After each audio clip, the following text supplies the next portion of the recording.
Hi, and welcome to part 2 of foundation paper piecing with freezer paper. We're on to the next stage, so we've already made our foundation. Now we need to pre-fold all the sewing lines. So these are the lines we're actually going to use to sew against.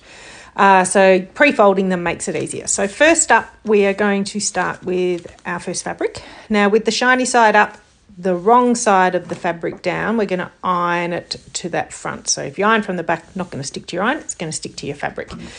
And then we're going to flip it back over and fold it back. Now, the whole idea about freezer paper is the fold becomes your sewing line. So instead of sewing through the paper like traditional foundation piecing, you are actually sewing alongside the freezer paper. So you're not going to be sewing through the paper that then has to be ripped out at the end. It's actually sewing along it, and then the freezer paper can just be removed at the end. So you're not putting stress on seams.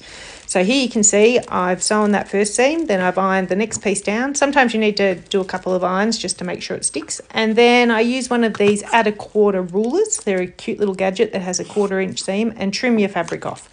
This then gives you the perfect seam allowance, and you take your next bit and flip it over, so right sides together, and then flip the freezer paper foundation piece back. Make sure you're covering top and bottom, and then stitch along that line again, so using it as a guide. It's an incredibly accurate technique, and I use this one. I hate ripping out the paper at the end of using the traditional method of foundation piecing.